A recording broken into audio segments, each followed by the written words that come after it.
Bon, Cos, ça fait plaisir. Alors, tu vois, c'est marrant parce que tout à l'heure, tu sais, je reçois de temps en temps des notifications sur mon téléphone de Google Photos qui upload des trucs et tout. Et je sais pas pourquoi, tu vois, je sais pas si Google m'écoute ou quoi. J'ai cette fameuse photo de toi au Fushan où tu avais quoi, 13 ans, quand tu faisais du Kaju Kembo.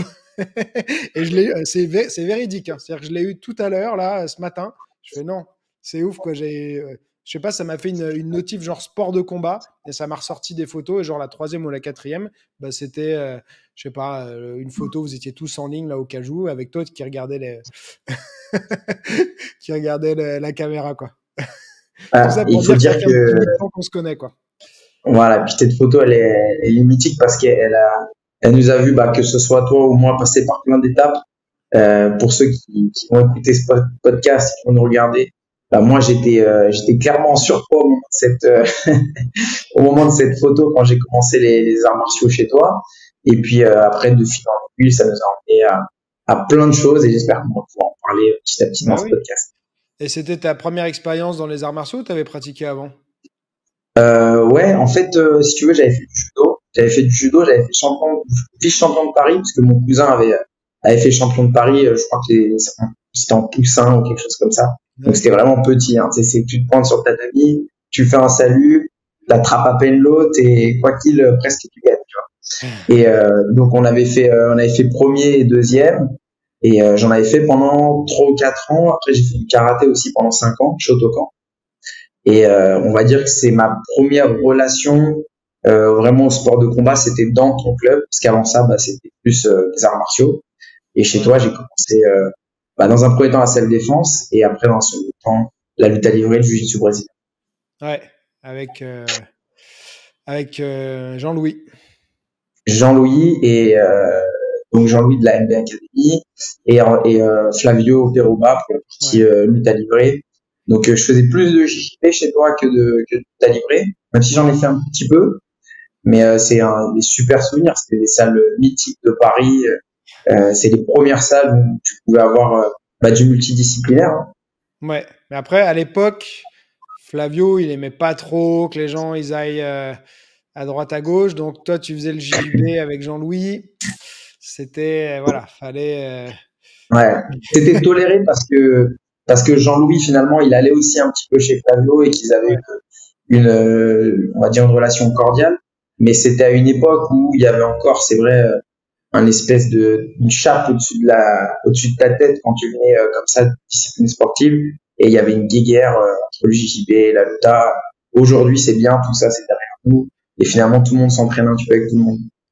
Et toi, tu as fait du coup quand même un sacré parcours avec pas mal de changements et tout. Donc, tu t'es lancé quand même assez à fond dans le JJB, le grappling, la luta, tout ça. Tu as fait des compètes. Si tu peux nous refaire un petit peu ton parcours et tout. Tu as eu un club à un moment, c'était au Péreux ou à Ouais, Saint-Maur, je sais plus. exactement, Ouais. exactement. T'as suivi, hein, c'est Ah bon. bah attends. Pas mal. Il y a un vrai travail d'investigation derrière le podcast.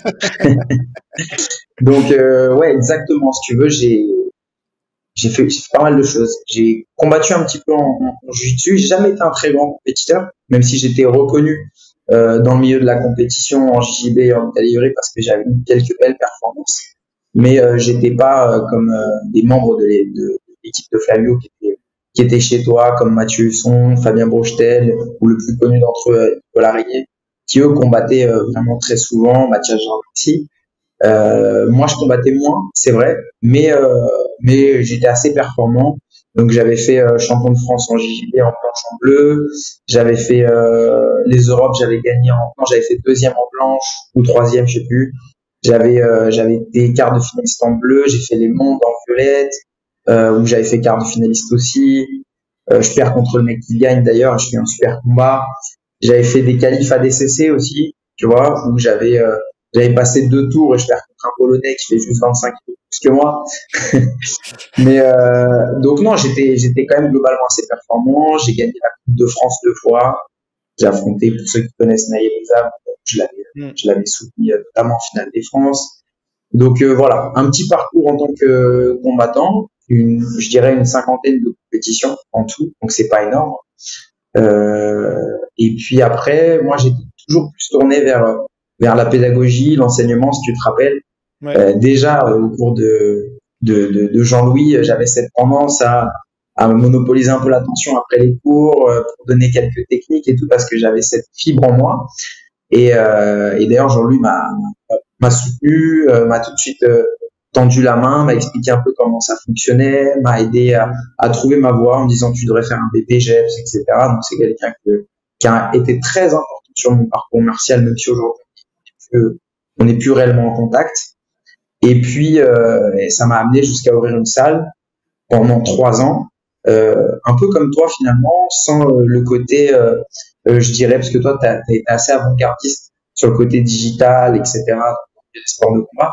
Moi, j'étais vraiment uniquement sur des cours MMA, jiu-jitsu brésilien. Donc, on va dire qu'avec Nicolas Régnier, toi et moi, je pense qu'on était un peu pionniers sur Paris en matière de club qui utilisent les disciplines du MMA. Voilà. Ouais. Ok. Et j'ai fermé au bout de 3 ans parce que j'étais trop jeune. J'ai fait des erreurs, mais voilà, je suis très content de cette expérience parce qu'aujourd'hui, ça m'aide à voir très clair aussi dans les business dans lesquels je suis et ça m'aide à aider les structures pour lesquelles je travaille. Et pourquoi Est-ce pas que un jour, tu veux partager j'aurai les un club. erreurs que tu as faites ou pas? Bien sûr, sans aucun Ouais. problème. Parce que bon, moi Ouais, en j'en ai fait, fait plein des erreurs aussi, tu vois. Et j'ai réussi. Enfin, je vais dire, j'ai eu de la chance ou j'ai eu un entourage qui était là pour m'aider et tout. Mais moi, j'étais jeune aussi, tu vois. J'ai ouvert le Fushan, j'avais 23 ans, tu vois. pareil. Donc, bah ouais, enfin, en réalité, à l'époque, tu as l'impression d'être un adulte, machin, qui sait tout. Mais en fait, t'es un gamin qui sait pas grand-chose, à part bien enseigner si c'est quelque chose que tu fais bien, mais le reste, bah, tu découvres ça et tu fais souvent des erreurs, quoi. Donc, je serais curieux de voir toi ce que t'as fait comme erreur pour voir si c'est un peu comme moi. Alors déjà, j'ai fait l'erreur d'ouvrir un club par passion.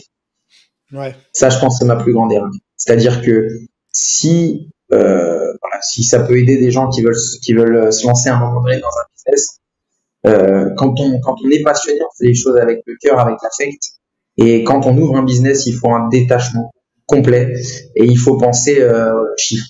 C'est tout. Parce qu'en fait, c'est que en pensant comme ça que tu vas réussir à maintenir à flot bah, ton club. Et puis, il faut pas oublier, nous, quand même, on a une responsabilité vis-à-vis de nos clients, des fois des clients très jeunes, et on importe énormément sur leur parcours. D'ailleurs, toi, t'as indirectement t'as impacté énormément qui je suis aujourd'hui, le fait que je sois dans le coaching, le fait que je sois dans les sports de combat, parce que sans ta structure, sans la rencontre avec Jean-Louis, sans la rencontre avec Fabio, sans les années que j'aurais passées dans ton club, jamais j'aurais certainement ouvert et eu cette expérience-là. J'aurais peut-être fait autre chose. Donc bah déjà, hein, c'est la partie, tu vois, où on merci. se fait un peu plaisir. Merci à toi, parce que Ouais, bah, je pense ça que fait c'est plaisir. important de le dire. Ça fait plaisir. Et voilà, pas ouvrir un club avec le cœur, être raisonné et raisonnable, s'entourer des gens qui vont t'aider, savoir s'entourer, c'est très important. Moi, par exemple, j'étais très bon, je pense, dans l'aspect vision du sport, avant-gardiste justement, parce que j'avais cette tendance à croire que le MMA un jour allait exploser. Donc, il fallait des clubs comme nous. Mais au niveau gestion, voilà, j'étais radé pâquerette, je connaissais rien, le marketing, je savais pas ce que c'était. Donc voilà, des erreurs autour de ça. Et si demain j'ouvrais une boîte où je devais conseiller quelqu'un, je dirais entoure-toi des bonnes personnes. Ouais. Ouais, moi, c'est un truc, alors j'étais pas, je savais même pas ce que c'était le marketing quand j'ai commencé, mais j'ai quand même vite compris, tu vois, dès l'ouverture de mon club que, bah, en fait, si tu veux avoir du monde, il faut que les gens ils entendent parler de toi. Donc, j'ai appris, et en plus c'était beaucoup plus dur à l'époque, mais j'ai appris, tu vois, à faire un site internet. Et je crois que j'étais peut-être le seul club de France à avoir un site internet en 2002, tu vois.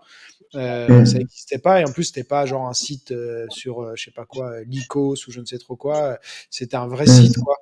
Et du coup voilà, c'est quelque chose que j'ai compris assez rapidement, voilà, faire de la vidéo, enfin être vu et tout ça pour que bah, les gens ils puissent au moins avoir l'occasion de se dire tiens, il existe, est-ce que ça me plaît, est-ce que ça me plaît pas, je vais aller voir quoi. Mais si tu ouvres un Clairement. truc et que tu attends que les gens ils arrivent, bah, en fait, s'ils n'ont pas de moyens de connaître que tu existes, ils n'arriveront pas, en fait, quoi. C'est ça, c'est ça. Et tu sais, on le voit tous les jours, hein. Tu vois des gens qui ont des idées de ouf, qui ont des produits absolument géniaux et ils vendent pas. Et tu vois des mecs qui te vendent du n'importe quoi parce que le marketing il est juste super bon, il te donne envie, il a pas tant- il est voilà, il t'attire à l'achat. Mais Donc ouais, les gens, tu sais, ils ont une vision négative du marketing, mais en fait, si le marketing, il t'aide à prendre, enfin faire des choses qui vont te faire du bien, c'est cool, tu vois. Si le marketing, il te pousse à te mettre à l'entraînement, à te passionner pour quelque chose et tout, ça a un impact positif sur toi, tu vois. Faut pas toujours voir ça comme quelque chose de négatif.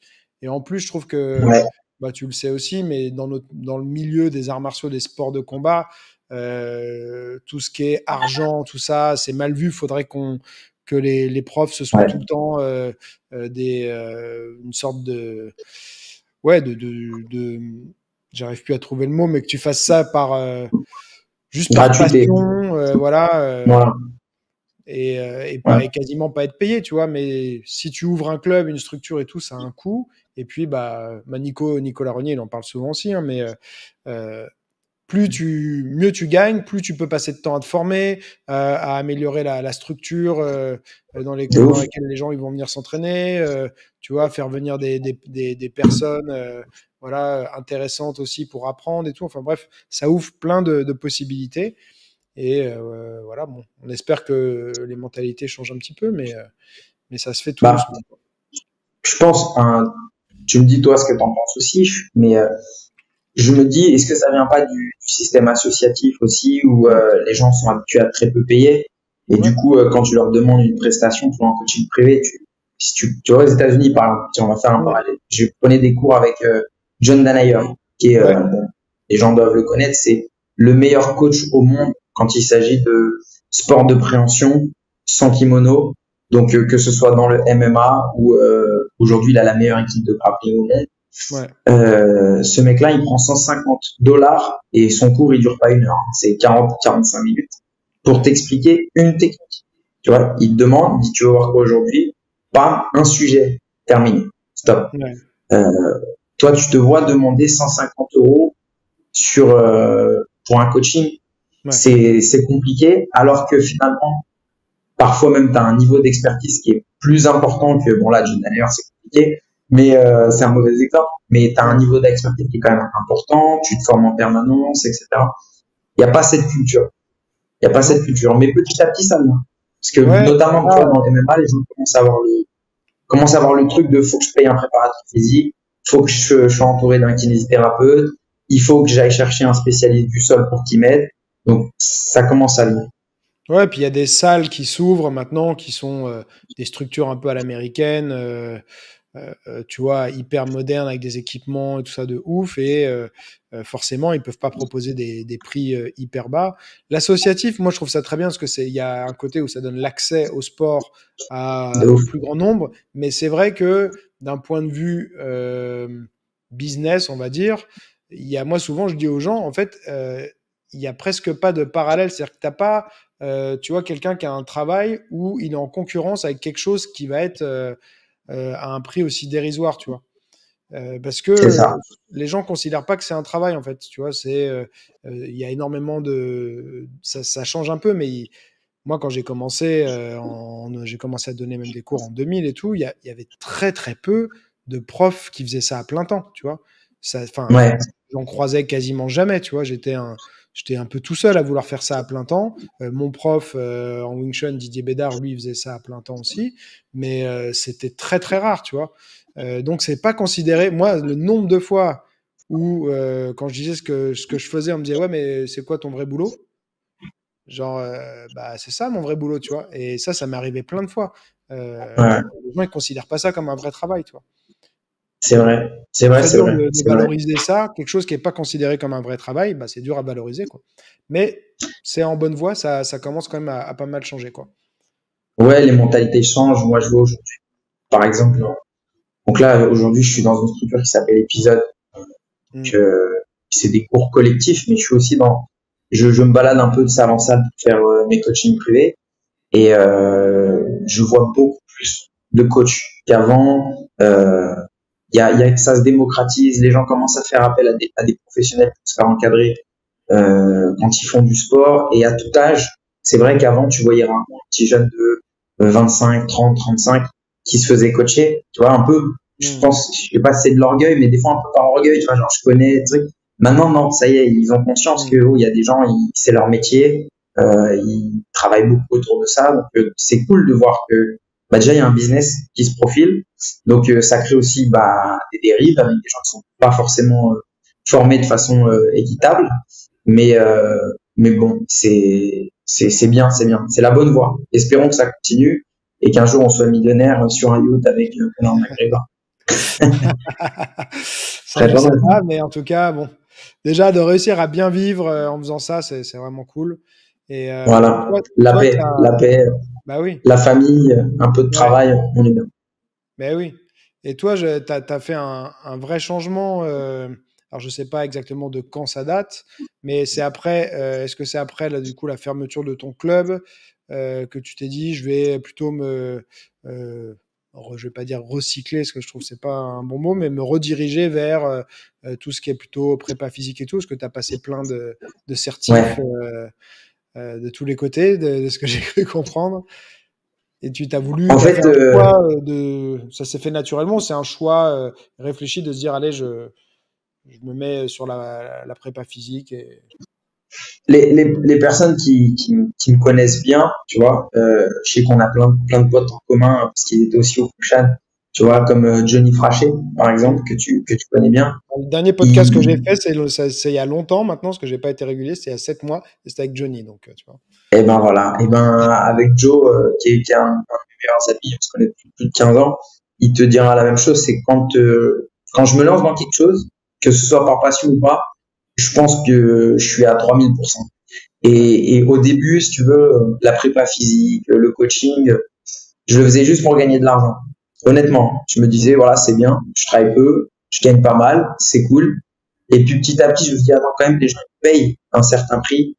Faut que la qualité de mon service, elle augmente, parce que leur faire des Tabata, jumping jack, planche, ça suffit, tu vois. Donc bon, j'ai rien contre les Tabata, jumping jack, planche, mais je pense qu'on peut aller un petit peu plus loin pour les gens. Et du coup, c'est vrai que j'ai fait plein de certifs. Formation, certif dans la prépa. Voilà, ce que tu as fait, qu'est-ce que tu as fait comme certif pour que les gens y sachent? Ok. Alors moi, à la base, je viens d'un cursus BPGEP, SAGEF. Donc la mention, c'est haltérophilie, musculation, culturisme. Donc c'est vraiment, on va dire, basé sur l'anatomie, la physio du sport et les techniques de musculation modernes. Après, j'ai fait des formations plutôt dans la réathlétisation. Donc là, j'ai suivi on va dire, les grands les personnes les plus connues dans ce domaine-là, on va dire que c'est May de Riebu. Je sais pas si tu connais Maylin de Riebu. Ouais. Donc j'ai fait le level 1, le level 2. Ensuite, j'ai suivi FRC. Donc FRC de Dr André Espina, c'est tout ce qui va être système de CARS. Donc aujourd'hui, c'est très utilisé dans le sport. C'est une mobilisation d'amplitude contrôlée avec pour objectif d'augmenter le range, donc l'amplitude articulaire, tout en maintenant des hauts niveaux de force dans chaque amplitude, de façon à rendre l'articulation la plus résiliente possible. Mais c'est ensuite très à la mode, ça.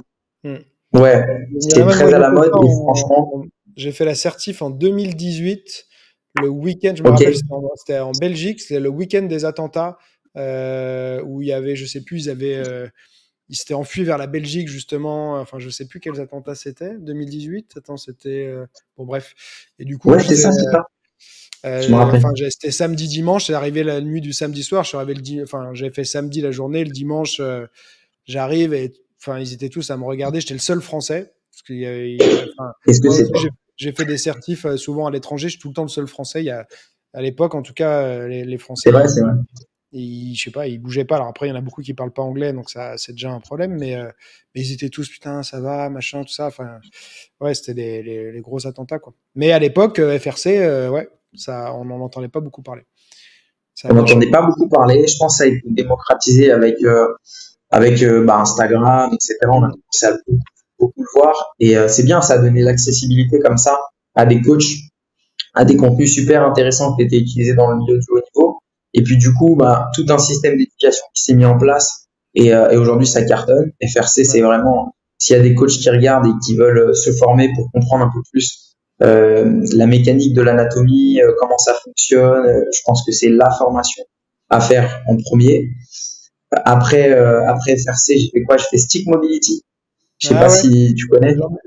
J'en ai deux là, des sticks ici, mais moi j'ai pas suivi la certif, mais c'est cool ça, Je te non? conseille. Ouais, Ouais, c'est super.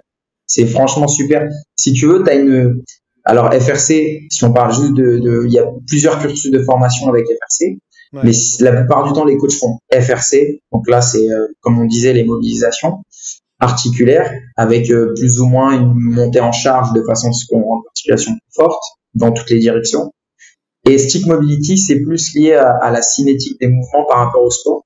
Donc, on a des techniques d'étirement, des techniques de mobilisation et des techniques de mise en charge contre un objet inamovible qu'est le bâton. Et ça permet de créer de la force avec des temps isométriques courts et sans trop fatiguer le système nerveux. Donc ça, c'est cool pour nous dans les sports de combat.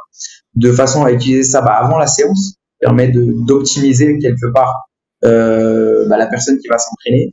Là, en tout cas, dans les meilleures prédispositions à l'entraînement ou pour créer carrément des contenus d'étirement, de mobilité à l'extérieur des séances. Très Ouais, intéressant ce type de ouais, je mobilité, je trouve pense que ça ça. va péter aussi. Ouais, bah, c'est un truc que je suivrais peut-être, mais moi j'étais tombé dessus il y a hyper longtemps.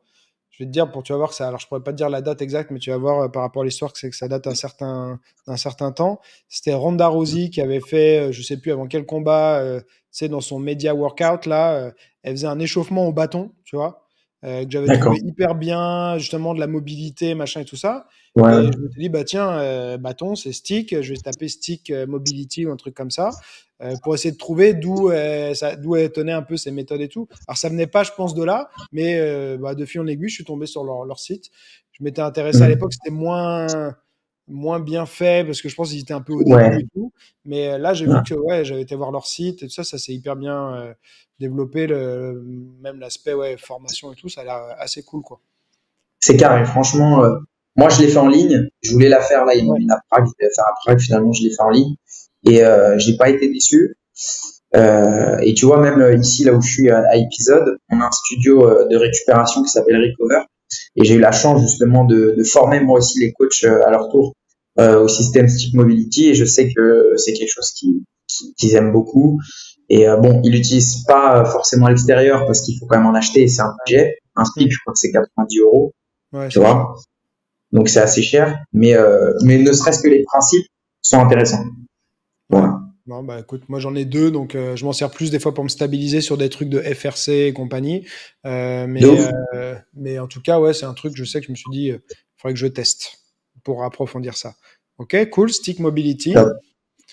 Après Stick Mobility, alors pour parler que de la partie mobilité, bah, j'ai fait des formations avec Aurélien Broussal, que tu dois connaître. Ouais, ok. Voilà, J'ai déjà vu préparateur son physique de l'équipe podcast, de France mais de ouais. judo. Je crois qu'il fait les légers et les féminines. Pour citer que ça, hein, je sais qu'il est aussi à la fédé d'haltérophilie. C'est un préparateur physique élite. Il a coaché plein de personnes qui ont fait des Jeux olympiques, de champions, toujours dans les sports mécaniques, plein de trucs.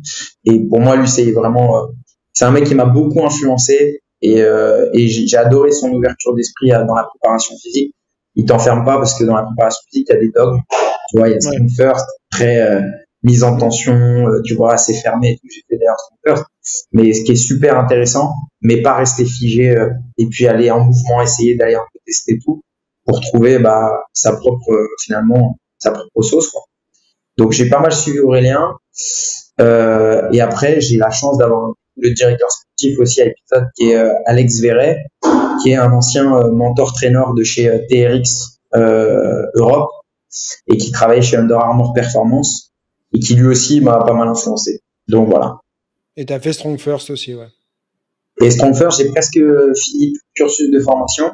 Donc j'ai fait, pour ceux qui connaissent, SFG1, SFG2 que j'ai validé. Donc c'est les formations avec kettlebell. Donc il y a des standards techniques, il y a des standards de force, etc. Donc là j'ai tout validé. Des standards pédagogiques aussi, être capable de vous transcrire. Donc ça c'est cool si vous êtes coach. SFB, donc c'est au poids du corps. Ils t'apprennent à faire un beau pistol squat, une pompe à une. une jambe, les tractions, ensuite quelques exercices de handstand. C'est assez intéressant. Et le seul que j'ai pas validé en tant que certification, c'est SFL, c'est avec la barre olympique. Mais j'ai fait tous les contenus, tous les contenus. Ok. Donc, très intéressant. Ouais. Ce matin, je me suis entraîné avec Bertrand Métaux. Ok, oui, j'ai affronté Je lui dis, bah, je vais faire un podcast avec Kostia parce que je me suis dit, enfin, j'étais presque sûr que vous connaissiez. Il m'a dit, ah oui, il m'avait battu en compétition. Et il dit, ouais, j'avais fait une formation Strong First avec de lui ouf. aussi. Ouais. SFG1. D'ailleurs, il a validé par la suite aussi. Donc, c'est fou parce que dans l'univers des sports de combat, quand même, il y a beaucoup de choses qui gravitent. Et Strong First, c'est une des écoles quand même qui est proche de l'univers des sports de combat, ne serait-ce dans son côté un petit peu militaire que tu peux retrouver notamment au karaté Kyokushin ou dans les formes de sport japonais, arts martiaux japonais. De toute façon, Mais c'est super intéressant. Pavel Sassoulin, il a un cursus aussi arts martiaux, sport de combat. Il faisait des trucs sur la souplesse aussi, ouais, militaire et tout, mais enfin, ça gravitait quand même, ces sujets, ça gravitait pas mal quand même autour des sports de combat aussi. Enfin, il y avait une notion de combat, tu vois, dans ce qu'il abordait. Quoi. Et dans si je te rappelle d'ailleurs la première vidéo, il est torse nu avec un pantalon militaire et avec des jerrycans à côté, une Jeep, deux kettle. Donc c'est clairement un style qui veut en tout cas entretenir comme image. Camarade. Un camarade. Ouais. Ah, elle était drôle sa vidéo. Après coup, c'est quand même marrant. D'un point de vue marketing, là on fait quelque chose. Ah bah ouais, lui il a été super bon là-dessus. Il s'est créé son personnage et tout. Après, franchement, il a l'air de s'être bien maintenu en forme et tout. Hein. Il a l'air d'être bien quoi physiquement encore. Hein. Et il est bien.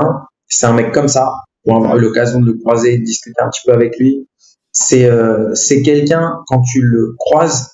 Il y a peu de gens, je pense, qui font ça, mais il te laisse pas indifférent. Il a une aura, il y a quelque chose autour de lui. Bon, après, bien sûr, parce que là, t'es chez Strong First, donc t'es dans sa maison, donc forcément, il est particulièrement mis en avant. Mais même au-delà de ça, j'ai trouvé que c'était quelqu'un qui était à l'écoute, quelqu'un qui, avec peu de mots, était capable de changer ta perception des choses sans te heurter. Et franchement, et puis de passer les messages qu'il voulait. J'ai fait une formation de respiration avec lui, qui s'appelle Second Wind. Et c'était très, très intéressant. Voilà. Donc, n'hésitez pas. Lui, il parlait déjà beaucoup de la respiration, ouais, en 2010 ou même avant, je sais plus de quand ça date, mais parce que c'est devenu très à la mode, la respiration. Il y a plein de courants, plein de méthodes et tout, mais les gens en parlent beaucoup. Mais c'est vrai que Pavel, il en parlait depuis un petit bout de temps, quoi. Il en parlait, c'était un avant-gardiste. C'est même quand tu passes les standards de Strong First, notamment avec le kettlebell, toutes les techniques de respiration, etc. Au début, quand tu regardes à l'extérieur, ça peut être drôle. Parce qu'on a la respiration qu'on appelle, c'est la langue collée au palais, un peu comme les serpents. On a la méthode Valsalva bruyante. Donc, quand tu fais une session, tu prends un kettle, tu fais un squat dans la salle, 20 personnes, c'est sûr que c'est bizarre. Mais il y a des vrais avantages mécaniques à ce qu'il enseigne. Et pour l'avoir essayé et pour avoir fait aussi d'autres méthodes, franchement, ils sont quand même très bons chez Strong First. Donc, très belle école. Et puis, j'ai fait aussi une autre formation de respiration qui s'appelle XPT, que tu dois peut-être connaître, Lord Hamilton, qui est un ancien surfeur. Ah ouais. Enfin, toujours d'ailleurs surfeur, il est en vie. J'ai enterré déjà. C'est toujours en vie. Et lui, la particularité, c'est qu'il fait beaucoup aussi d'exercices sous l'eau. Ouais. Tu vois. Donc, bon, allez regarder aussi. Franchement, c'est sympa. Et par contre, c'est très à l'américaine, très carré dans la façon d'enseigner et tout. Donc, c'est toujours cool de voir comment les Américains, ils s'accaparent un contenu, ils te le marketent, ils te vendent pas grand chose, mais ils te le vendent super bien. Ouais, donc, c'est tout le temps ça. Hein. C'est souvent c'est pas toujours ceux qui créent les choses, mais c'est eux qui les font connaître, populariser et qui les vendent le mieux en général, quoi.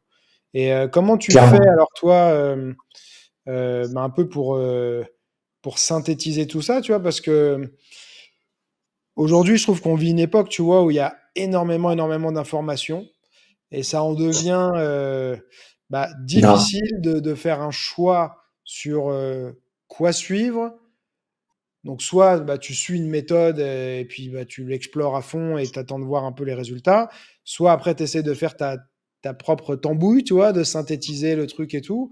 Mais je trouve ça Mm. vraiment que c'est quelque chose qui est devenu difficile, tu vois, parce que il y a toujours des avantages, des inconvénients dans une méthode. Il y a rarement une méthode qui est parfaite, tu vois, ou si elle te semble parfaite au début, quand tu creuses ou avec le temps, tu te rends compte qu'il peut y avoir des manques de certaines choses et tout.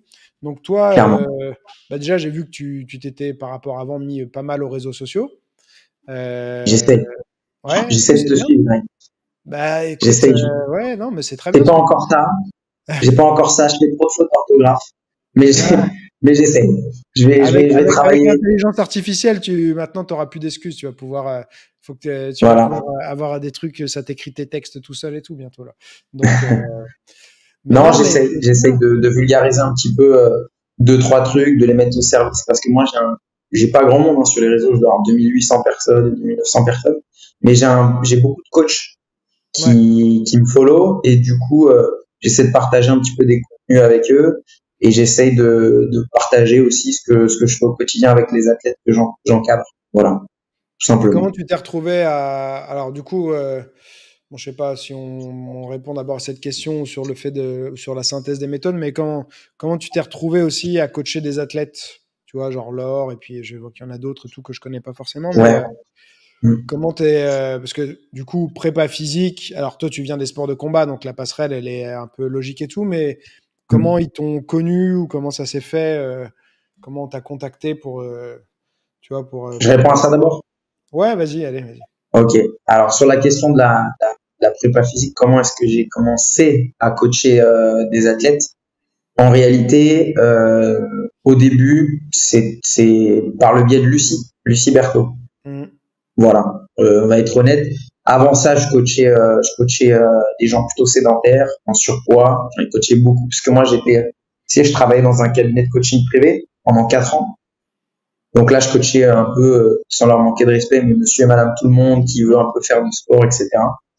Et puis, de fil en aiguille, moi, j'ai commencé à étudier la prépa physique dans les sports de combat parce que c'est ce qui m'anime. Et Lucie, qui préparait Hexagone MMA, je crois, un Hexagone, elle était en recherche d'un prépa physique. Comme c'est mon ami, Lucie Berthaud, pour ceux qui savent pas, c'est une combattante de boxe anglaise qui ensuite a pris le virage du MMA et qui aujourd'hui doit être rankée dans les 5 premières françaises. Donc Qui a fait une koh très bonne combattante et qui a fait koh et qui Ouais. arrive en finale. Mais quelle vie elle a celle-là. Longue vie hein, pour lui. Et donc j'ai commencé à la coacher et puis après ça s'est fait petit à petit des contacts, des combattants qui disent ah tiens j'aime bien ce que tu fais, est-ce que tu pourrais me coacher? Et puis après c'est parti. Et aujourd'hui j'en ai pas beaucoup. Hein. Aujourd'hui je sélectionne, je veux pas avoir beaucoup de combattants parce que je veux vraiment être au petit soin pour eux et j'en ai moins d'une dizaine, tu vois. Ok, bah c'est déjà bien. C'est C'est déjà déjà bien. pas mal. Et Ouais, bah, d'ailleurs, Lucie, que tu coachais avec Yuri, certainement. exactement. Yuri que tu connais bien. Bah ouais, Yuri qui est un de mes meilleurs amis. Ouais. Yuri, Yuri qui est un gars comme ça. qui a été mon coach de lutte pendant 10 ans et qui est un ami aussi. Donc oui, oui, on se connaît bien. Et du coup, j'entendais aussi parler de toi par Yuri, puisque forcément, on s'entraînait, on discutait. Et Ouais. ouais, Ben, Yuri aussi s'est entraîné un petit peu avec moi, mais Yuri, il travaille trop, c'est une star. Donc, maintenant, on le voit plus. ouais. Ouais. Yuri travaille beaucoup. Ouais, il travaille beaucoup. Mais c'est bien. Tant mieux. Il mérite. Ouais. Et De là où il vient et là où il est aujourd'hui, c'est des parcours qui sont beaux à ouais, voir. C'est un peu ceux qui il y a- savent pas, c'est un mec qui vient du fin fond de la Moldavie, qui arrive en France et qui a galéré comme jamais, qui est à coup de, on peut le dire, hein, un coup de poing, il s'est fait sa place dans la société parce que Mm. il était prof de lutte et puis petit à petit s'est mis au MMA.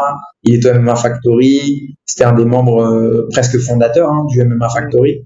Et puis il a été jusqu'au champion du monde, je crois, de MMA amateur ou vice-champion du monde, je sais plus, Il a fait champion l'un du ou monde l'autre. amateur. Ouais. Et puis après Bellator et tout. Bon Ouais, voilà.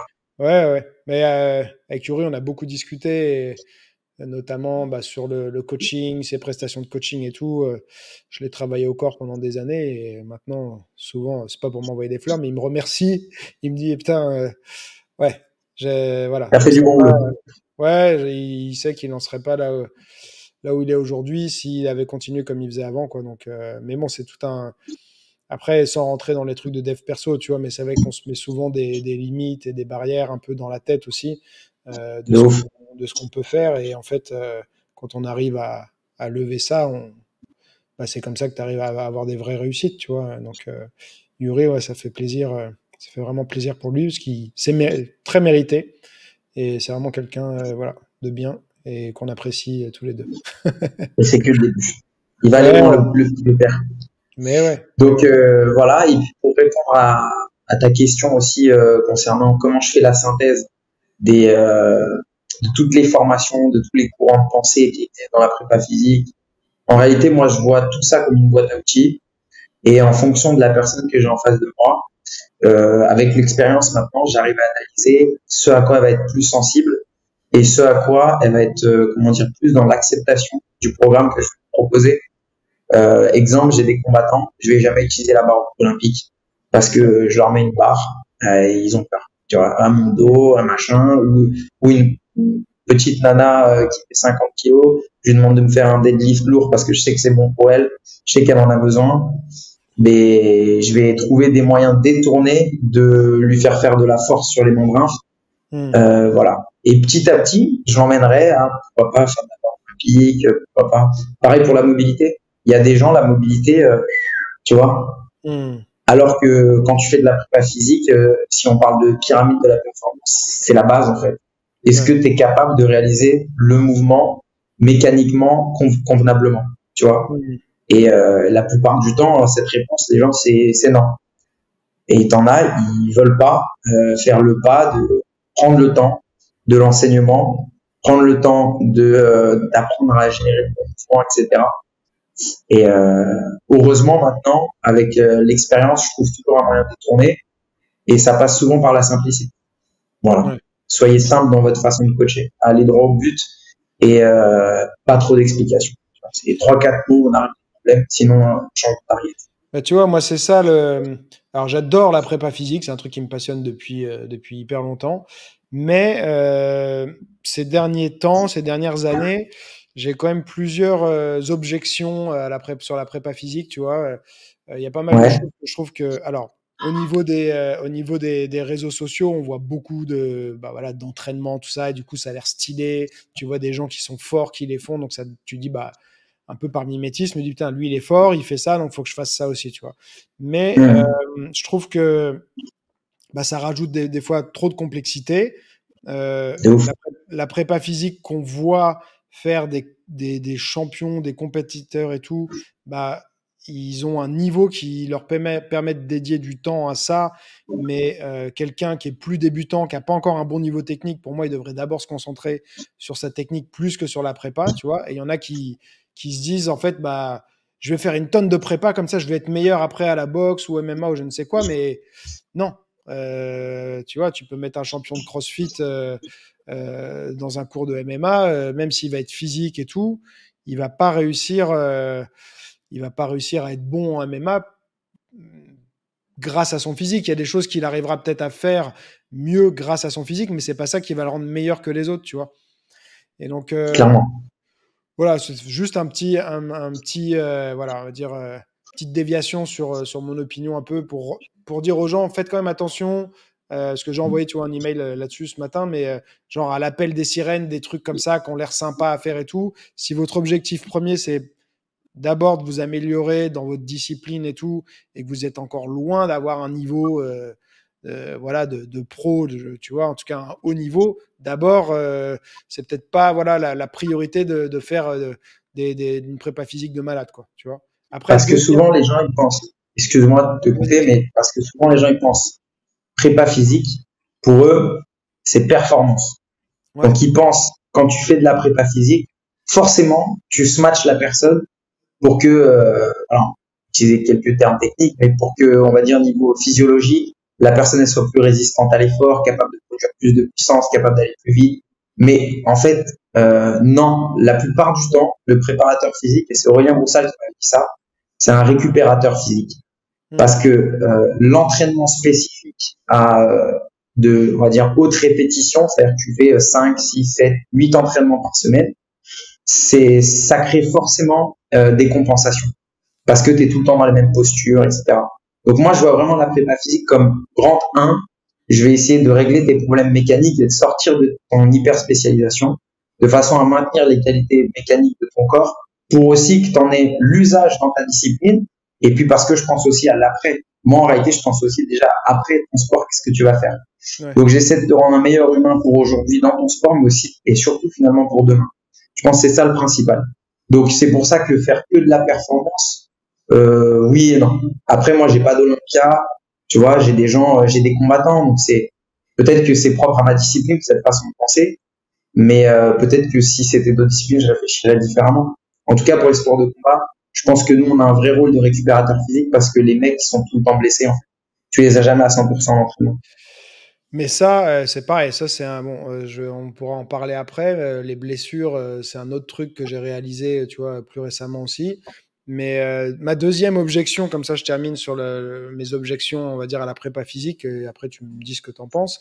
Ma deuxième objection, c'est que il y a beaucoup de gens, tu vois, qui se sont mis, après, sous l'influence un peu du CrossFit et tout, mais à se mettre à l'haltéro, ou même à utiliser des kettles et tout ça. Et en fait, tout ça, c'est un nouvel apprentissage technique, tu vois. C'est pas, c'est-à-dire que pour moi, je vois beaucoup de choses en prépa physique qui vont demander un vrai apprentissage de l'athlète. Et c'est pas, enfin, son but, c'est pas d'être un haltéro ou quoi, tu vois. Donc, je Je trouve qu'il y a comprends. parfois des choses où, bah, en fait, ça va, enfin, ça détourne de l'objectif principal, tu vois, qui est d'être meilleur dans ta discipline et effectivement, bah, travailler sur les déséquilibres et tout que l'hyperspécialisation peuvent créer. Mais si tu dois passer plein de temps à apprendre des nouvelles techniques juste pour ta prépa physique et que en plus c'est des trucs hyper précis où tu peux vite te blesser si tu l'exécutes mal et tout, moi, je trouve que c'est pas le meilleur choix, quoi. Et c'est vrai que j'en ai vu beaucoup qui faisaient de l'haltéro. Moi, j'étais là, mais pourquoi, en fait, vous faites de l'haltéro? Enfin, c'est quand même hyper technique. C'est quand même risqué si t'as pas une bonne technique. Et comme il y a le côté bah, compétiteur qui va vouloir quand même aller chercher des perfs, même dans la prépa physique, bah, en fait, blessure, quoi. C'est une histoire de bénéfice-risque. En réalité, c'est ce que tu vas mettre dans ta prépa physique. En fait, encore une fois, il faut que ce soit au service de la perf ou de la longévité de ton athlète.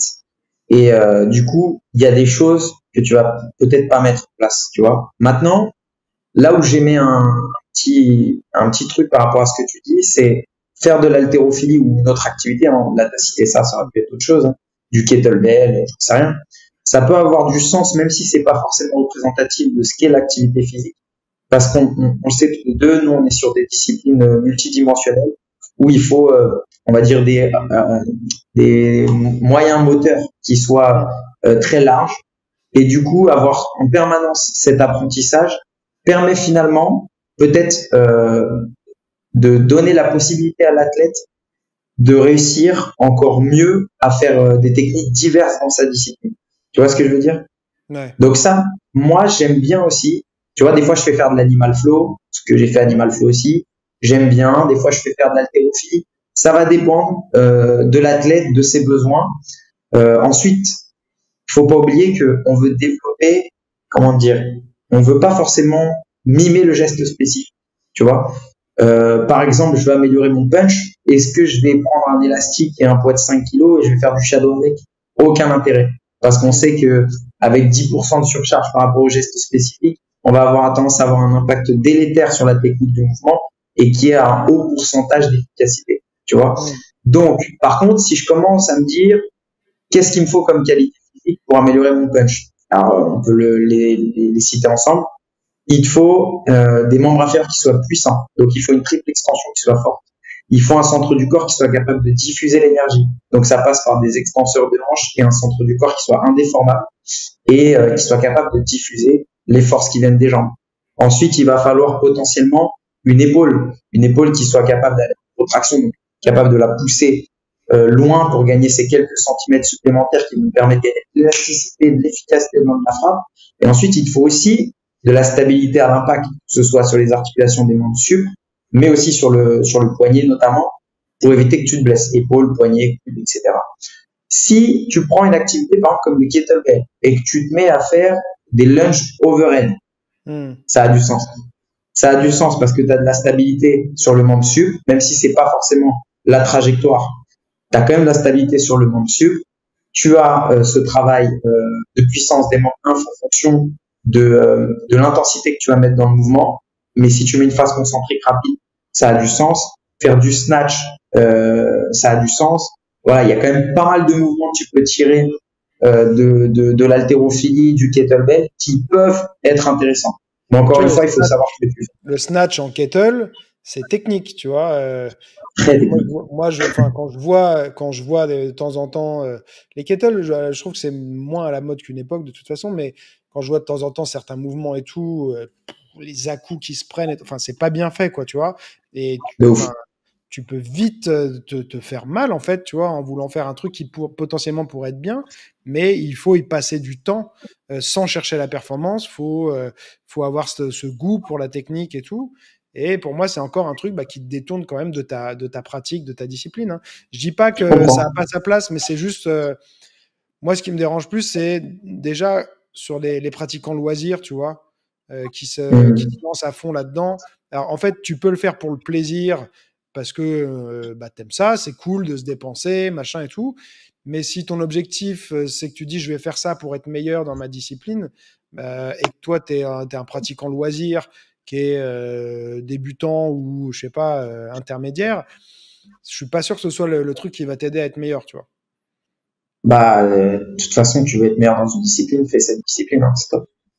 La Il n'y a pas à spécificité discuter quand même, deux tu vois, heures, parce quoi. que même en termes d'endurance musculaire, d'endurance cardio et tout, la Ouais, ouais. spécificité, enfin, pour moi, c'est un vrai truc, tu vois, quand tu regardes, enfin, par exemple, même en boxe anglaise, tu vois, c'est relativement récent par rapport à l'histoire de la boxe anglaise que les boxeurs fassent des vrais prépas physiques. De l'époque, même dans les années 80 et tout, on va dire, allez, je sais pas, c'est peut-être Holyfield, un des premiers qui a commencé à faire de la vraie muscu, machin et tout ça. Mais je veux dire, même avant, dans les années 80, les Hagler, les Hearns, Sugar Ray, Duran, tout ça, ils faisaient très peu de prépa physique, tu vois. C'était je cours, je tape au sac, je fais du sparring, je fais des pattes d'ours, je fais un peu de poids de corps, et puis voilà, tu vois.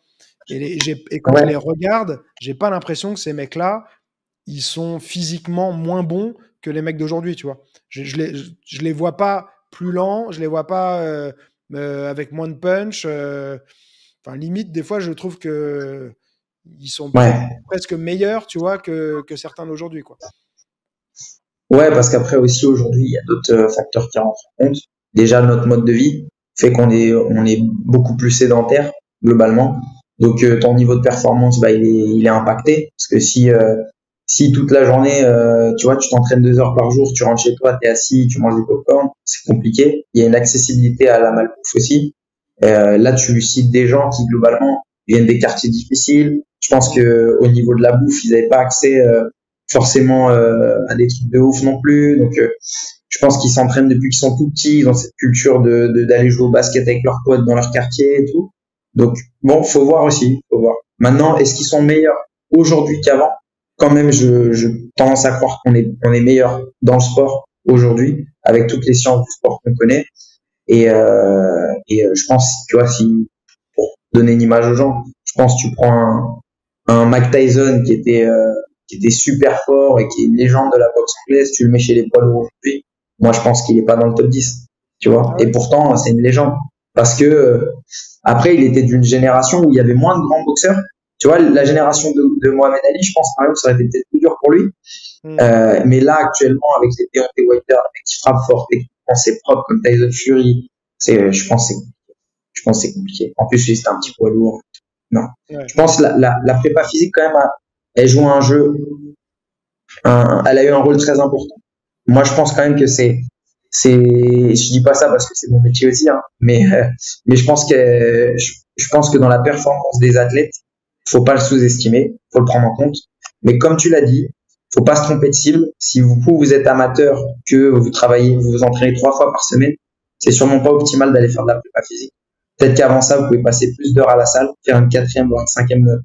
Par contre, si vous êtes professionnel dans le sport et que vous pensez que vous allez arriver à un haut niveau sans faire de la prépa physique, Je suis pas convaincu. Aujourd'hui, dans le top 10, que ce soit à l'UFC ou n'importe où, ça va être très compliqué. Et parce qu'encore une fois, on parlait d'hyper spécialisation, mais à un moment donné, quand tu pratiques une discipline sportive, ton corps, il fonctionne à l'homéostasie. C'est-à-dire que là où le coût énergétique était important pour une activité, petit à petit, il va diminuer son coût énergétique en abaissant, en fait, le stress ressenti parce que ça devient normal, tu vois, pour lui. Mais la contrepartie de ça, c'est que ta forme globale, et ça baisse aussi. Donc, pour continuer à stimuler cette mécanique, on va dire, d'augmentation du stress qui fait que tu es plus fort, etc., il faut un complément. Il faut faire de la prépa physique. Tu vois. Par exemple, tu fais tout le temps du sparring 10 fois 10 minutes, enfin 10 fois 5 minutes. Il y a des clubs de MMA chez ils font ça, ou 5 fois 5, enfin bon, bref, peu importe. Il faut que tu sortes de ce carcan. Il faut que tu ailles faire de la très très haute intensité. Mais attention, parce qu'on le sait tous les deux, très haute intensité dit gros risque de blessure. Donc il faut savoir le faire. Un préparateur physique, il saura le quantifier, il saura créer le volume de charge suffisant pour toi, pour que ça t'impacte positivement. Mais il va falloir aussi faire de l'endurance peut-être plus que ce que tu as l'habitude de faire en MMA. Pour ça, pareil, il va créer un milieu qui te permette de le faire. Donc pour moi, la prépa physique, elle a beaucoup de sens. Tu peux pas passer à côté. Il faut le faire. Mais il faut avoir un bon prépa et qui ait conscience des enjeux et des risques. Ouais. Parce alors, que c'est pas battling rope, c'est pas swing kettlebell et c'est pas jumping jack. C'est beaucoup plus la prépa physique. Alors c'est quoi ton approche par exemple, parce que le cardio c'est un sujet qui intéresse souvent les gens et qui est un gros limiteur de performance, tu vois. Tu peux être très très bon, mais quand t'as plus de cardio, bah ça se passe souvent mal pour toi. Et moi je trouve que c'est vraiment un des trucs les plus frustrants, tu vois, c'est de sentir que tu n'arrives pas à performer parce que c'est ton cardio qui n'a pas tenu, en fait, tu vois. Tu peux te faire battre par quelqu'un qui était moins bon que toi, mais qui avait un meilleur cardio. C'est quoi ton approche du cardio alors, on va dire plutôt pour les sports de combat, quoi. Dans les sports de combat, bon, en fonction de la discipline sportive, déjà, c'est établir, on va dire, être conscient de ce que vous faites quand vous combattez. Il faut faire une petite introspection et il faut vous dire, ok, moi, en termes de qualité physique, qu'est-ce que je possède? Tu vois, tu as des combattants, un très connu, Conor McGregor, par exemple. Le mec, il est ultra explosif. Mais ultra explosif, ça a un coût. Ultra explosif sur 5 fois 5 minutes, ça va être compliqué. Tu vois, il a beau faire tout le cardio qu'il veut, physiologiquement parlant, sans prendre des produits, même si là, sa tête toujours. À mon avis, on est pas mal là, tu vois. Ouais. C'est compliqué.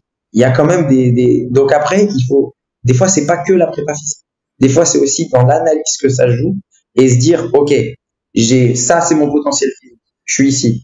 Je veux augmenter avec un travail cardio, avec un bon entraîneur, un prépa physique et tout, nanana.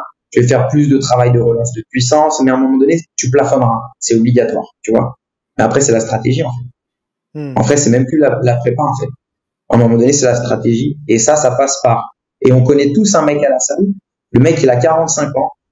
Il s'entraîne beaucoup moins que toi. Tu tournes avec. Il est jamais fatigué. Et toi, t'es mort. Mais parce que la consommation énergétique, lui, il l'a mis au moment. C'est tout. Donc, c'est pour ça, on revient à la même chose. Augmente tes standards, tu vois, dans ta discipline. Et seulement une fois que t'es un peu au taquet, là, on peut commencer à parler prépa physique. Donc, mon approche, c'est déjà, on va dire, une analyse. Ensuite, une fois qu'il y a l'analyse, regarder un peu où ça pêche. Peut-être qu'à l'entraînement, tu es habitué à tout le temps faire de l'explo. Et du coup, tu te dis que sur 5 minutes, c'est long. Peut-être qu'on va devoir faire un peu plus de travail d'endurance à une intensité plus faible.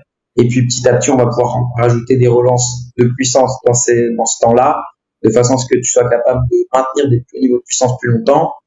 Peut-être que, à l'inverse, il y a un diesel, que toi, ça va être intéressant qu'on fasse un travail de puissance parce que tu en as besoin. Peut-être que toi, tu as un haut rendement, tu bouges tout le temps, tu vois. Mais par contre, dès que tu mets un peu de force, consommation énergétique, il ne te reste plus rien. Peut-être qu'on va devoir finalement augmenter ta force avant de commencer à parler de ton cardio. Peut-être que mécaniquement, ce que tu fais, c'est pas ouf et du coup, tu as une haute consommation énergétique parce que tu bouges pas bien et que si on améliore ta mobilité, on règle un problème énergétique. Donc, c'est une analyse, hein. Ça dépend vraiment. Ouais. En plus, moi j'aime bien, je reprends souvent c'est Joel Jamieson, c'était le coach en prépa physique de Dimitrius Johnson, qui parle souvent il a une image d'une voiture où il dit en fait, tu as grosso modo l'endurance fondamentale, c'est la taille de ton réservoir d'essence, tu vois, Ouais, et tout ce qui est travail explosif, hit et tout, c'est la puissance de ton puissant. moteur. Et il y a beaucoup de gens qui, comme c'est à la mode, le hit, voilà, et tout ce De qui est ouf. explosif, qui font que ça. Mais du coup, il dit, si tu as un moteur hyper puissant avec un tout petit réservoir, ton réservoir, il se vide très vite, tu vois.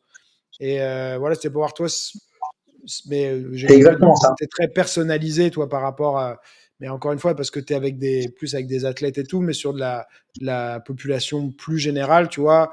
Plus euh, général, je leur dirais, en gros, il faut qu'ils aient un travail en endurance, tu vois, mais pas forcément courir, loin de là même. ouais, Faut savoir une chose, c'est que on fait des sports de combat. On a quelque chose qui peut être top pour travailler notre endurance, c'est travailler une technique. Tu ouais, fais du pied-point, fais des drills de pied-point, fais des ouais, rounds, des rounds, des rounds, des rounds. Mets-toi une heure et demie de rounds de pied-point. Tu travailles ta mécanique, tu améliores le problème mécanique. Donc la ouais, consommation énergétique, elle va baisser et en même temps, tu es dans ta spécialité sportive. La course, c'est bien parce que c'est quand même le mouvement, on va dire, locomoteur le plus proche de ce que tu vis quand tu te déplaces dans la boxe, etc.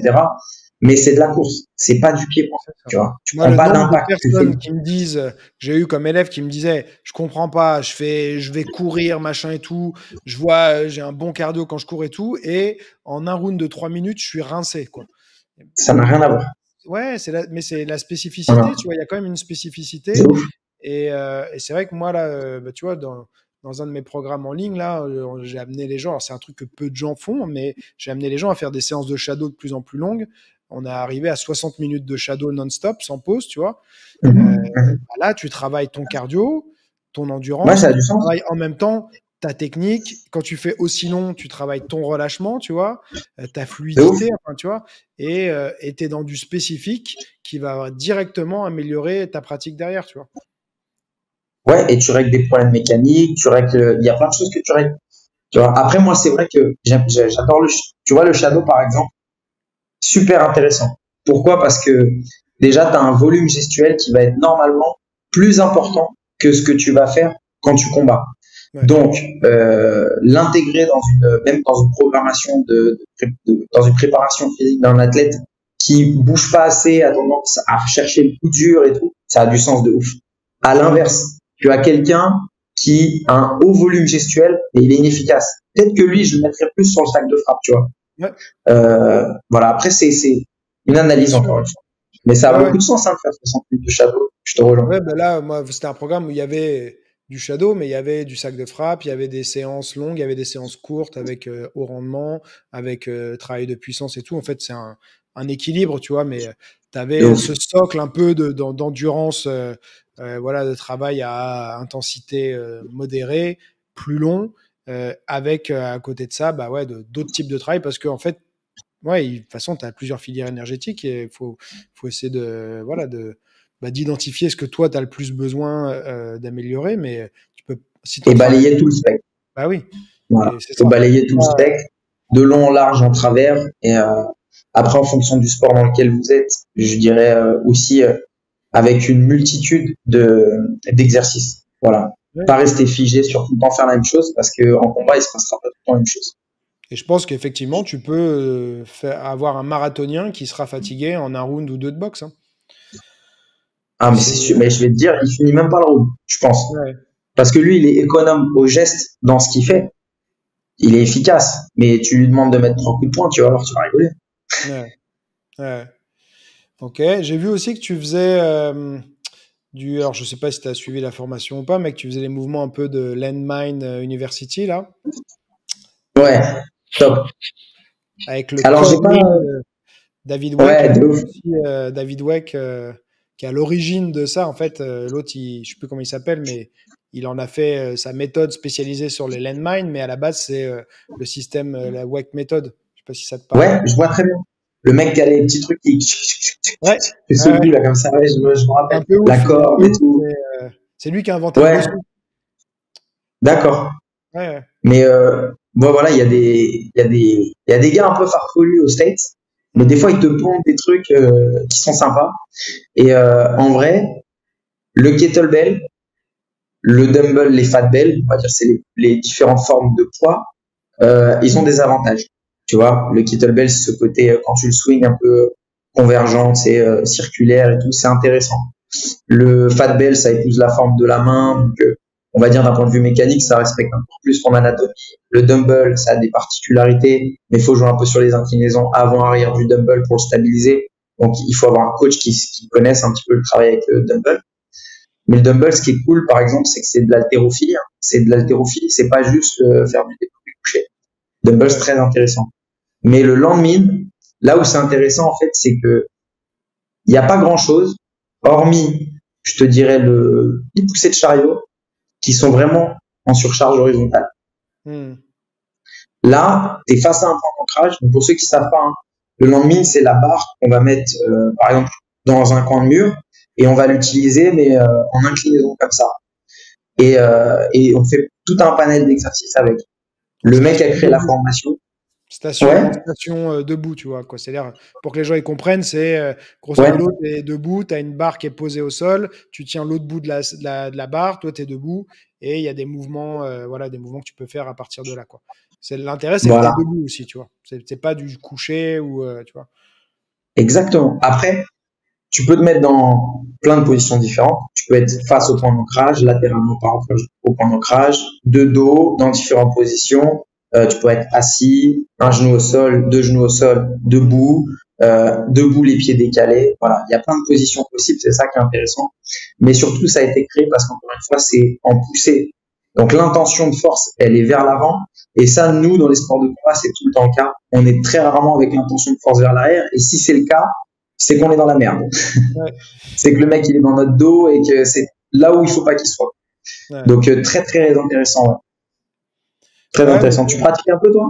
ça, non, j'ai pas encore fait, j'ai regardé et tout. Mais moi, tu sais, ça fait, bah, du coup, tu sais pas, mais ça fait 4 ans que j'ai des douleurs côté gauche sur la hanche et tout, et que je peux plus, il y a plein de choses que je peux plus faire, et même des moments où juste marcher, c'était compliqué pendant, marcher plus de 15 minutes, c'était compliqué. Donc, il y a plein de choses que je peux plus faire, mais bah, ça m'a amené aussi à aller explorer des trucs un peu différents, tout ça. Je suis tombé sur David Weck, je suis tombé sur Landmine. Landmine, ça me dirait bien, mais actuellement, c'est pas du tout ce qu'il me faut Hum. par rapport à mes douleurs. Tu vois, là, ça commence à aller mieux, D'accord. mais je peux pas faire des trucs avec des sauts, avec des. Ouais, non, ça pour l'instant, je peux Ouais. pas, mais ça a l'air cool, tu vois. Après, je vois que là, il est en C'est train sympa.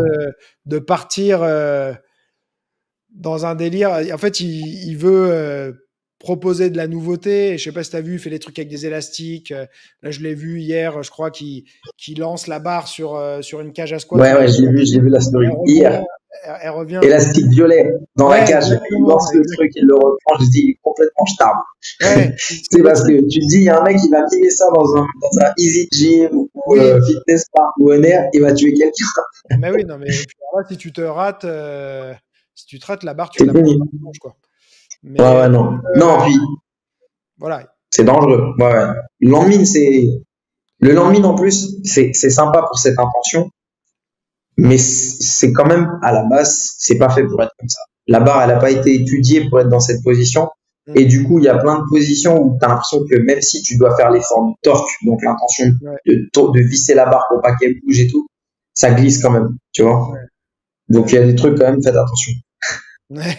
Allez pas jeter la barre contre un mur, ça ne fonctionne pas. Non, là, J'ai déjà essayé chez moi, ça marche. ouais.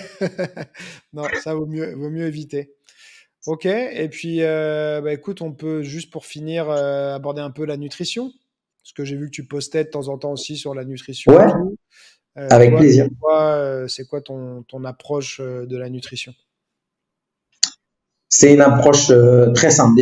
Déjà, je suis pas diététicien, je suis pas nutritionniste, je suis coach certifié en nutrition. Donc, en gros, ça me donne juste des bases concernant les macronutriments. Ça m'apprend un petit peu ce qu'est le déficit calorique, comment générer un déficit calorique pour aider les gens à perdre du poids ou pour les catégories de poids, sport de combat notamment. Maintenant, la plupart du temps, mon approche, c'est nutritionniste, diététicien on first. Tu vois, j'ai pas réinventé la roue, c'est eux d'abord. Après, quand j'ai des gens, la plupart du temps, ils me posent des questions quand même. Donc là, je les oriente. Et souvent, c'est plutôt des profils, des gens qui sont un peu en surpoids.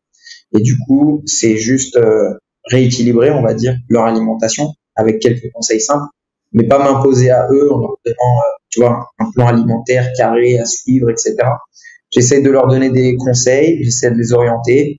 Et puis, s'il y en a qui veulent aller plus loin, éventuellement, un nutritionniste, un plan alimentaire, tout simplement. Ok, donc ouais, Voilà. des petits conseils, mais tu t'occupes pas trop de cette partie-là, quoi. Ouais, puis en plus, tu sais, en vrai, je pourrais sur certains aspects. Je pense que j'en ai les compétences, mais enfin, je sais que j'en ai les compétences pour certains, mais je le fais pas parce que c'est bien aussi que la personne elle ait plusieurs fois le même discours avec différentes personnes. Ça Hmm. valide encore plus ton propos. Et comme ça, moi, je sais que quand elle est en face de moi, elle est en confiance et elle comprend qu'elle est face à un professionnel et quelqu'un qui veut juste son bien. Et pas un gourou qui croit maîtriser tous les éléments qui entourent la bonne santé. Hmm. Ok, Voilà. bien. Une bonne approche. Et toi, à titre personnel, c'est quoi, comment, est-ce que c'est un truc sur lequel tu portes ton attention, la bouffe, ou alors tu t'en fous, tu manges ce que tu as envie, quoi. Alors, La si je te vérité, dis la vérité, non, je fais au attention. McDo tous Je les fais soirs. attention. Mais tous les soirs, je mange un McDo, une pizza, un KFC. Non, non, je fais très attention à ce que je mange parce que on va répéter les mêmes choses que j'ai entendu des milliers de fois, mais c'est le carburant et dans votre organisme. C'est ce qui va faire que demain vous allez progresser ou pas en fait. Tu vois, le sport c'est toujours une histoire d'exposition au stress et ensuite de récupération. La récupération, ça commence par ce que vous mangez et comment vous dormez. Si vous n'avez pas ça, et autre chose très importante, mais parfois qu'on ne maîtrise pas, c'est l'environnement, le stress environnemental, les gens qui nous entourent, tout ce qui va être émotionnel chez nous, etc. Mais nous, on peut contrôler au moins une chose, parce que des fois, quand on est papa, on peut même pas contrôler le sommeil. Je pense que c'est de quoi je parle. Ouais. Voilà. On peut contrôler une chose, c'est la nutrition. Hmm. Donc, j'essaye de la contrôler, mais je m'interdis rien du tout. Tu vois, j'ai été dans des sports à catégorie de poids, j'ai fait des régimes drastiques, ça a créé chez moi des problématiques d'instabilité émotionnelle liées à la nutrition. Hmm. Donc, il y a des moments où je suis un peu boulimique, tu vois, je prends un peu tout ce qui se passe chez moi. Ouais. Ma femme elle pète les plombs parce que tu sais, j'achète des yaourts, tu vois, par exemple, des yaourts grecs, des pots de yaourts grecs, et elle me dit comment t'as pu manger 1 kilo de yaourt grec. Et j'ai que des trucs comme ça. Ouais. Mais je fais attention. J'essaie quand même de faire attention parce que on est dans un métier qui consomme énormément notre énergie, notre système locomoteur, et que si on fait n'importe quoi, on va pas faire de vieux os. Ouais, mais enfin, moi, c'est vraiment un sujet que je trouve hyper intéressant, mais très difficile aussi. Tu vois, tu parlais des enfants, et moi, je sais que les enfants, alors il y a le sommeil, c'est sûr, ça joue, mais moi, c'est la charge mentale, tu vois, que De ouf. ça, ça a développé aussi. Et en fait, ça impacte le reste. C'est-à-dire que là où avant, j'arrivais à avoir une bonne discipline ou une meilleure discipline sur la nourriture et tout, là, j'ai beaucoup plus de mal depuis que j'ai mes enfants parce que ouais, ma jauge de charge mentale, elle se vide beaucoup plus vite et il en reste plus assez tout le temps pour, tu vois, faire les bons choix et tout. Puis Donc, l'accessibilité aussi à la malbouffe quand t'es avec des enfants. ouais, Parce que ouais, en vrai, eux, on va pas se mentir. Moi, ma fille, tu vois, j'essaie de lui donner des bonnes choses à manger, mais elle aime les frites, elle aime les glaces. ouais, Comment on fait? Tu vois? bah oui. Ça veut dire que tu lui fais des frites. Bon, bah voilà, tu lui fais des frites. Alors, tu utilises ton air fryer que tu as acheté Ouais, 400 boules parce que le marketing, il te l'a bien ouais. vendu. Mais tes frites, elles sont toujours pas aussi bonnes que les vraies frites. Donc, Non. ta fille, elle en a conscience. Donc, tu fais des vraies frites. Ouais, Donc, t'es mort, tu vois. Ouais, c'est ouais. compliqué. Nous, on a l'air fryer aussi, mais on n'a pas de vraie friteuse, donc il n'y a pas le choix de toute façon. Mais, Ouais, mais c'est vrai, on c'est vrai. fait des T'as frites. raison. Mais ouais, non, c'est vrai que c'est super compliqué. Effectivement, les enfants, bah, ils aiment les choses qu'on voudrait pas qu'ils mangent. Et puis derrière, en fait, c'est souvent le choix. Enfin, c'est toujours plus facile de mal manger que de bien manger. Ça demande toujours plus de Ouais. préparation, d'anticipation. Donc, quand tu es un peu dans le jus, un peu fatigué ou je ne sais quoi et tout, la malbouffe, c'est le choix facile, quoi. Donc, bien sûr, il faut essayer de se Je pense préparer. que quand t'es papa ou quand t'es maman, pour les filles qui nous regarderaient, ton meilleur ami quand t'es parent, c'est Deliveroo. Ouais, C'est vrai, ouais, hein. Tu sais, tu rentres, t'es épuisé. On ouais, mange quoi ce soir? Alors, ouais. s'il y a cette question, tu sais que t'es mort. Je sais que t'es mort, ouais. Donc, faut réussir à s'organiser. Faut réussir à s'organiser. Si on peut donner un tips aux gens, c'est réussir à s'organiser, mais on n'est pas des robots. Et ça, faut qu'on se déculpabilise aussi de ça, parce que souvent on dit aux gens, oui, tout est une question d'organisation. Ouais, mais l'organisation dans une journée de 24 heures, tu peux pas tout faire comme. Donc, si il s'avère que vous mangez 20% du temps, pas ouf, c'est pas grave. Essayez d'avoir une nutrition qui soit plus ou moins équilibrée quotidiennement, d'avoir des repas qui soient quasiment tout le temps à la même heure. Comme ça, vous avez un métabolisme qui est bien réglé. Et normalement, ça devrait aller. Voilà, si vous faites ça déjà, on va dire une bonne temporalité dans vos repas. Si vous mangez de façon équilibrée, c'est-à-dire une source de protéines, des bons macronutriments, pas manger n'importe quoi, pas manger de la viande rouge 6 fois par semaine, c'est pas bon pour la planète, c'est pas bon pour vous. Pas manger des poissons gras tous les jours non plus parce que les métaux lourds, etc. Donc on évite aussi. Donc avec ça, il nous reste quoi? La viande maigre mais de bonne qualité, Mm. des poissons blancs de préférence, de bonne qualité aussi. Voilà, retournez chez nos artisans si vous pouvez.